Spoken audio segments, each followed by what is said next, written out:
Hello and welcome to The Agenda. I'm Stephen Cole. Counting down to catastrophe, while the conflict in Ukraine could have a devastating impact on global hunger.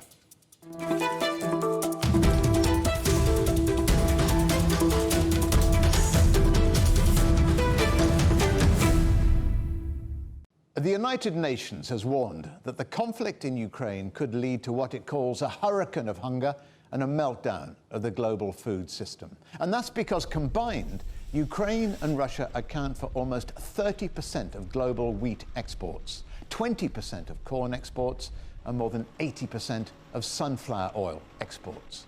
With ports and shipping routes closed, corn that was harvested last year in Ukraine can't travel anywhere.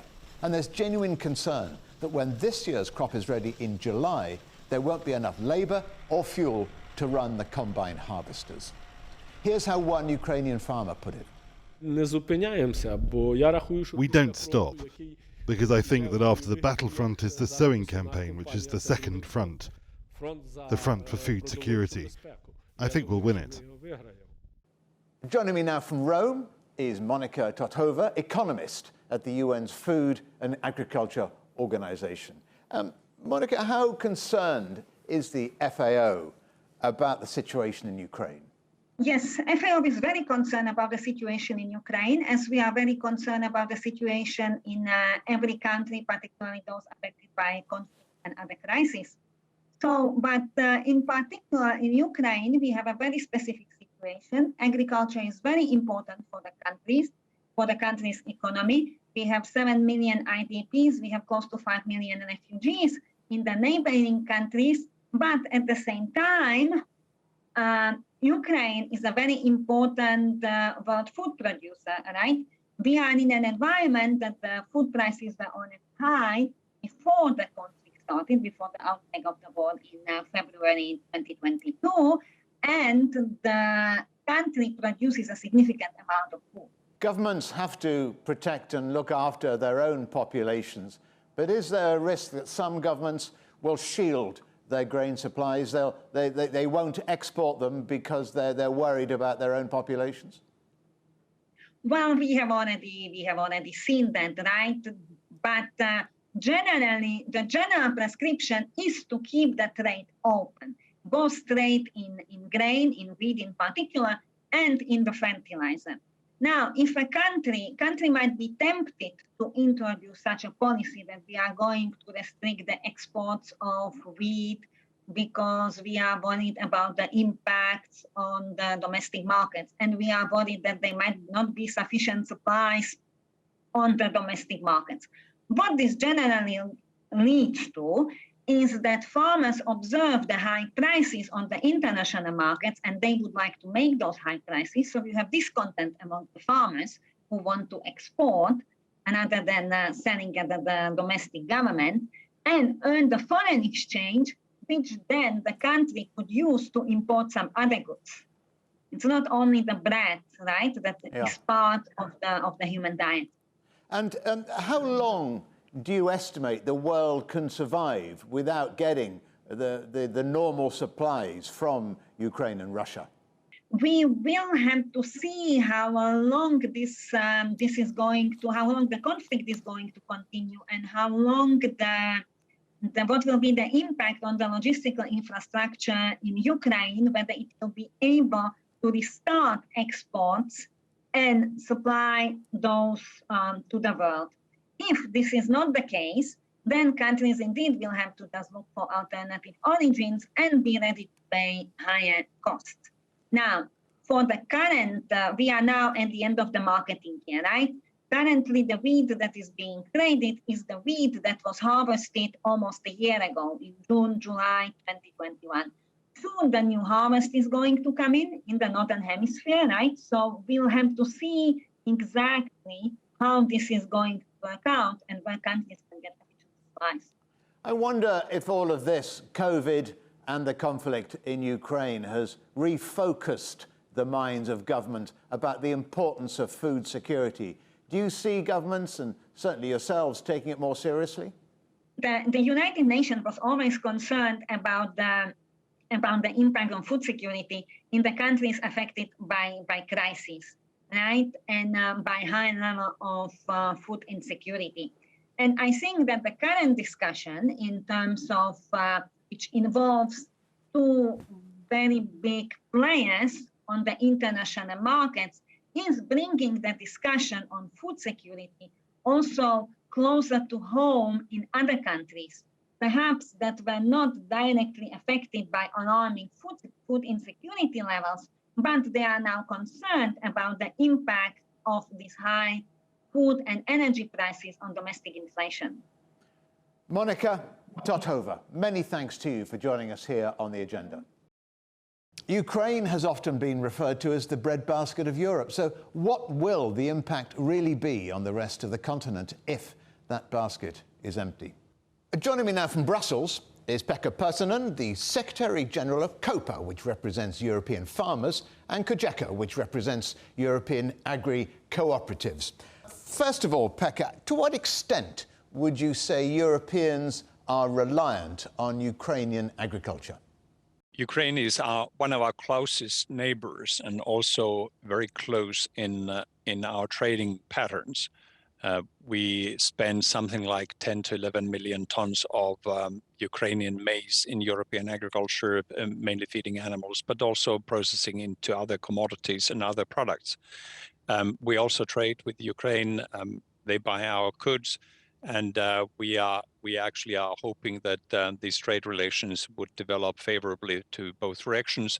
And in this respect, this is another misfortune, bad development of international relations when we lose our Ukrainian trade as it stood only until quite recently. So to what percentage would you say Europe is reliant on Ukrainian agriculture in terms of wheat to begin with? Well, we are not that much dependent on wheat because basically this is a product that is consumed mainly in other parts of the world. We are trading wheat also from Europe, and we are one of the big traders as European Union. Most of the wheat that Ukraine produces goes to third countries such as North Africa, Egypt, and Middle East. And therefore, it is important for us in Europe to consider the third country consequences of the ongoing crisis. And this we consider also very important in Europe.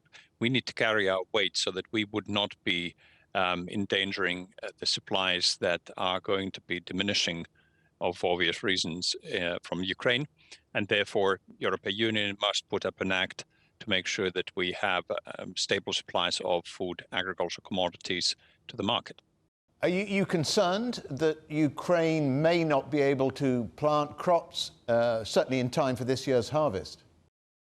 Well, we are indeed quite worried about this, and mainly for the instability that would create to the international market. However, we need to also consider this in a more nuanced manner. While the eastern Ukraine and the territories that are directly under the military action, Russian troops invading Ukraine, would most probably find it very difficult to maintain the agricultural activity. But then in the western part, in the central part of Ukraine, and especially the closer to the EU borders, we still have some margin of maneuver, and especially when it comes to reallocation of Ukrainian own production plants and their resourcing, especially partly from maize to wheat, and especially underlining the importance of vegetable production, which is substantial also in Ukrainian agriculture. So we see some opportunities for the Ukrainian farmers to reassess their production plans, and we would hope that they would actually do that primarily for their own reasons, supplying their own markets for their food security, but also partially to offset some of the consequences that we have seen now due to the Russian aggression. Do you think they're capable of doing that at this time? Well, farmers all over the place, and not only Ukraine, but also globally speaking, are quite resilient people when it comes to reorganizing themselves. We have reason to believe that they do not have a full set of inputs, but this is the same also here in European Union and European Union farmers. We do not have the full volume of fertilizers. We have very high prices of fertilizers. We have very high prices of fuel. Also in Ukraine, they have lost a big part of their inputs, especially diesel fuel has been taken over by the military. And then most probably there will be huge risks in the distribution of fuel in future. So most probably they will have these bottlenecks. But fundamentally, we believe that the Ukrainian farmers, like any farmer globally, would do their utmost to offset these consequences as much as they can. And we have reason to believe that they will be eventually able to produce at least to a certain extent, so that we would avoid the famous 1930s famine that was actually quite devastating for the Ukrainian people. You mentioned costs, Pekka. I mean, the cost of fertilizer and feed have almost doubled, haven't they? They are still facing real problems with planning for the future, with costs rising as fast as they are. And will they continue to rise, do you think? It's difficult to say about the future. We have seen some stabilizing of the fuel market, and especially consumer prices markets that we each and everyone have seen. But then the reality is that we would not go back to the era before the war. Most probably we would have higher prices, especially for energy. We will most probably have higher prices for fertilizers, as we are dependent on the Russian imports, both in the fertilizers themselves, but also when it comes to nitrogen fertilizers in natural gas. So we have reason to believe that we have to get adapted to the new situation. And that opens also, while it is difficult for us, that opens new opportunities for European farming sector to provide assistance to the society when it comes to other sourcing. And typically, we are very much motivated to take a look into how can we use our resources for renewable energy, for instance, because quite famously, everybody wants to get out of dependency on Russian imports. And there we can also develop new technologies, new ways of developing agricultural activity where we could actually play a constructive role in European agriculture and also with our partners internationally. We have been promoting this in the past, and we will be most probably doing this now in concrete terms because of the consequences to the marketplace. Is that what you meant, Pekka, when you said you need a food shield to counter Russia's use of food security as a weapon? What do you mean by that? We need to increase our resilience. We need to increase our independence. It doesn't mean that we step away from international trade and stop trading with our partners, but we need to be much more dependent in what we do. And this requires certain tolerances to be further developed, especially in the case of energy and in critical supplies such as fertilizers, also to a certain extent when it comes to pesticides. But also we need to assess and reassess our policies in the EU. How can we actually offset these changes through other means? And by this, I mean that instead of using fertilizers, can we come up with some other alternative sourcing? Can we come up with a mix of products that actually could enable farmers to continue their activities and produce that famously popular protein crops, and especially for human consumption?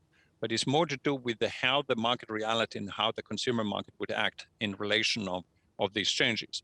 We have been very supportive for organic sector, but then organic sector is not going to be a full-scale solution for European agriculture, but we have to sustain its economic viability. Certainly not in the short term. I wonder if European farmers are able to help their Ukrainian counterparts. We have made some donations. We have actually financially, many members of ours have actually donated financial resources to these efforts.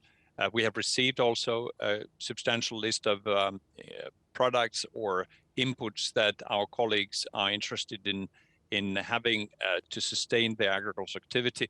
We are looking into that as we speak, together with other stakeholders and the institutions, how we can materialize this in concrete actions and how soon can we actually deliver those goods and how that would work in practice. But as you could imagine, we're talking about thousands of kilometers, transports, logistics. Value-added products would be most probably the obvious target, but then how to do it without creating another requirement for the let's say the scarce resources that we have in our logistics.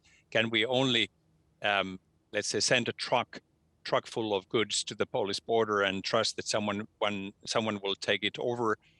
No, this is not the way to do it. We need to secure the recipient. We need to work with our Ukrainian colleagues and their administration.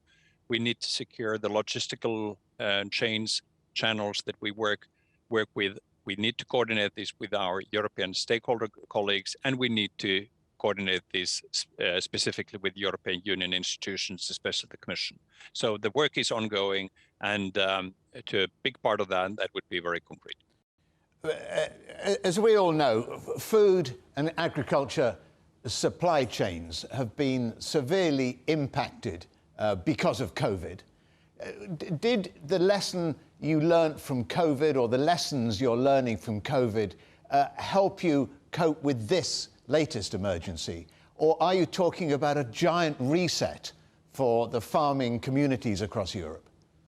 I shouldn't say this, but we got lucky. We cut COVID-19, and in fact, nobody's talking about COVID-19 anymore. But then the lesson that we learned is actually what we can deliver, the resilience of agri-food chain in the EU and globally. We had major bottlenecks with the COVID-19 first stage, when the member states were closing the borders. There were restrictions for movement of people and goods. There were desperate attempts to secure some societies from exposure to the disease. However, together with other stakeholders, our food industry, input industries, farming community, cooperatives, retailers, catering, as much as was left, we managed to come up with the systems that actually secured the flow of critically important inputs to agriculture sector, including labor force, seasonal labor. Actually, we could actually return back to, if not normal, but at least to the critical minimum volume of people working abroad. We work together with member states, authorities, and the Commission, civil servants, Commission departments, and I'm very proud to say that we actually managed to offset most of the difficulties that we faced in the very first part of the COVID-19 crisis. And that is the important lesson that we learned from the previous 2 years, that we can actually deliver, but it requires joint action all along the line. And this is where we actually proved to be good at. Pekka Pärssinen, many thanks to you for joining us here on The Agenda. It's such a pleasure. Still to come here on The Agenda, a global problem, why the conflict in Ukraine could lead to famine in Africa. Have you ever wondered how much a human life is worth? Have you ever looked up at the night sky and considered whether aliens are staring back? Or if it's even possible to measure intelligence? If that sounds like you, it's time to join the Answers Project with me, Stephen Cole. And me, Mari Beveridge. We've recruited the best brains in the world, award-winning astrophysicists, giants of medical science, and former presidential advisors to help us tackle humanity's biggest questions. Find the answers wherever you get your podcasts.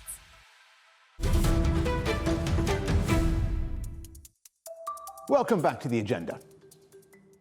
As we've heard, the conflict in Ukraine is having a truly global impact on food supplies. And that's only adding existing food security issues in Africa, where COVID, local conflicts, and climate change had already left millions across the continent at risk of famine. Joining me now from Nairobi is Professor Ruth Onyango, Editor-in-Chief of the African Journal of Food, Agriculture, Nutrition and Development. Professor, how is the conflict in Ukraine affecting food supplies in Africa? It's very interesting that the Ukraine conflict, Russia-Ukraine conflict started, and none of us could ever imagine that it would impact the continent. And, you know, it is so far away, but as we know, global trade and interconnectedness, and clearly those of us who follow these issues knew that sooner or later something would happen. And what I'm seeing now that is devastating us is that food prices are going up. And especially for those who depend on bought food, not their own food. That already was a bad situation given climate change and given the corona crisis.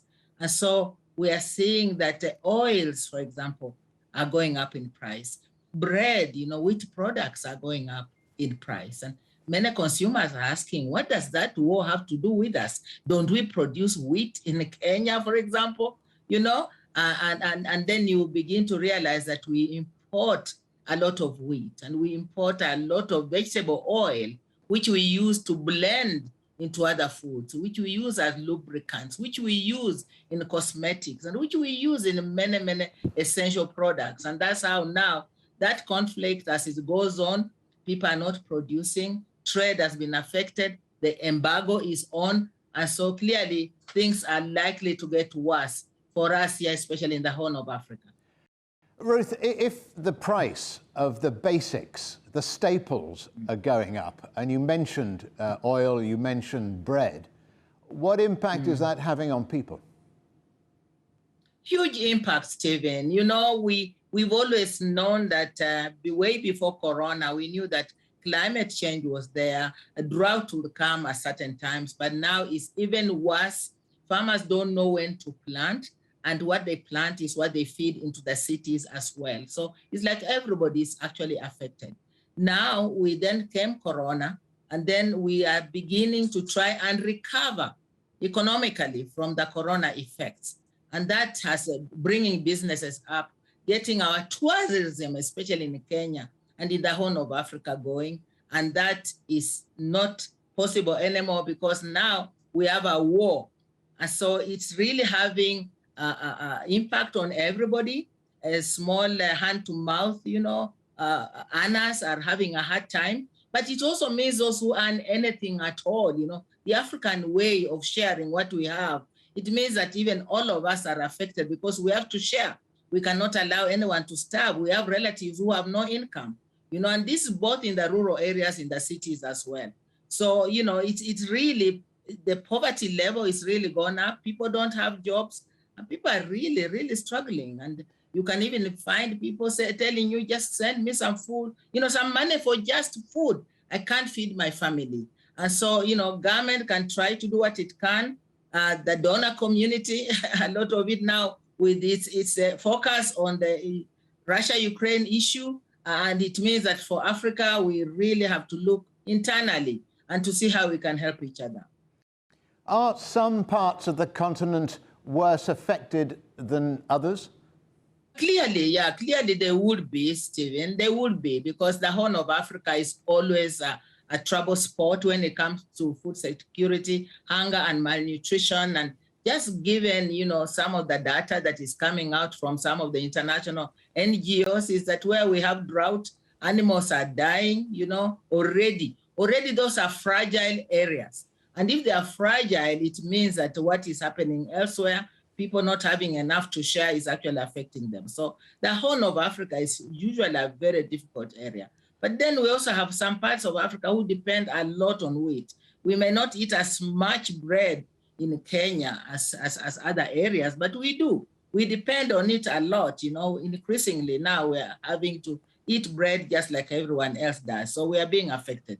So it's already the fragile areas, who are being affected even much, much more than others. You talked about international help. Do you think the rest of the world takes Africa's food security problems seriously enough? It's difficult to say, when you're in a begging situation, it's difficult to really say anything negative towards those who are trying to help you. But when it's a hunger, and those are issues I've always dealt with throughout my professional career.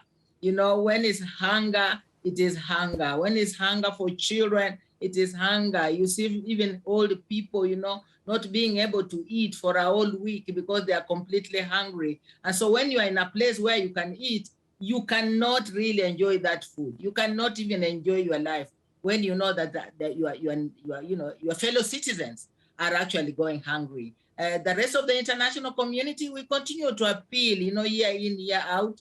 The UN had, the Food Systems Conference just recently, and commitments were made. But given this war now, and huge focus by the donor community on it, I'm not sure anyone is even now worrying or talking about those pledges, because Africa continues to be a food deficit area. and we continue to need help. And our partners should always put, their eye on it, because otherwise it goes actually into social disintegration, it goes into violence, it goes into, conflicts that are internal here, and you wonder, where should you actually focus? Is there a role for new technology to help provide more food security in Africa? We always try new technologies. We have the different kinds of technologies, but more so to look at regenerative agriculture. And some of these practices, imagine, used to be there during our forefathers. And so they are coming back, where you actually have a diversity of foods to eat and to grow and eat. You have, you blend animal foods and plant foods, and you also begin to invest more in good quality plant proteins and those which can survive harsh weather. We are going on with that and trying to teach our farmers to just be diverse, and also, to use water, in a much, much better way, so that we save it and we are able to grow, and that we don't always have to have land to grow vegetables, for example. Those technologies are there, and we just like to get more and more young people getting into these new technologies. And many of our farmers are smallholder, and land is becoming smaller and smaller, more scarce. The big farms are different, but when you have majority of the farmers depending on small holding, it means you have to really look at new technologies and find ways of transferring this information to them. Professor Ruth Onyango, many thanks for joining us here on The Agenda. Thank you, Stephen. Thank you, Stephen.